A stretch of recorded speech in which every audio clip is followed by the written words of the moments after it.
శ్రీ మహాలక్ష్మి ఆగమిదే సకల శుభముల యోగమిదే.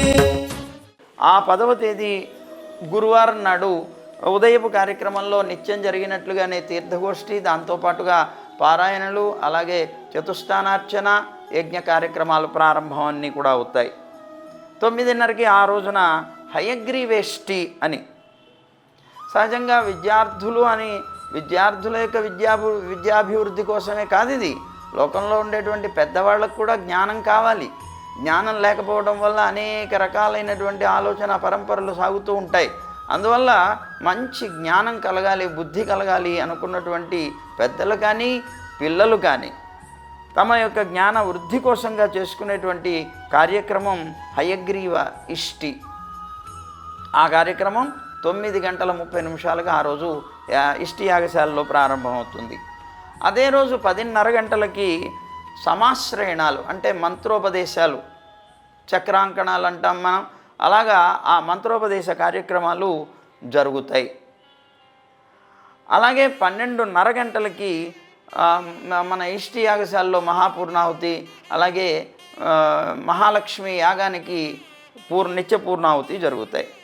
సాయంత్రపు కార్యక్రమంలో 5:30 గంటలకు విష్ణు సహస్రనామ స్తోత్ర పారాయణ ప్రారంభం అవుతుంది. ఆ తర్వాత 6 గంటల నుంచి ఓ అద్భుతమైనటువంటి కార్యక్రమం జరుగుతుంది. ఏమిటిది అనంటే గోపాల దేశిక పురస్కారము అని. అస్మద్ ఆచార్యులు లోకంలో సుమారు 9 మంది జీయర్ స్వాములకి గురువులు, అలాగే 200 మంది మహానుభావులైనటువంటి పెద్దలకి ఆచార్యులైనటువంటి కులపతులైనటువంటి శ్రీమాన్ తెలకచర్ల కందాడై గోపాలాచార్య స్వామి వారు వారి యొక్క పేరు మీద ఈ అవార్డు ప్రదానం ఉంటుంది.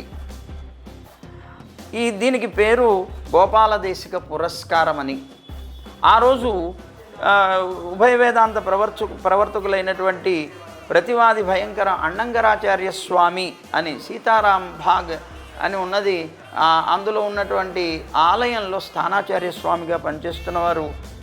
అక్కడ ఉన్నటువంటి ఇంతకు పూర్వం ఉన్నటువంటి పాఠశాలలో వారు విద్యార్థి, అలాగే గురువుగా కూడా చేసినటువంటి మహానుభావులు.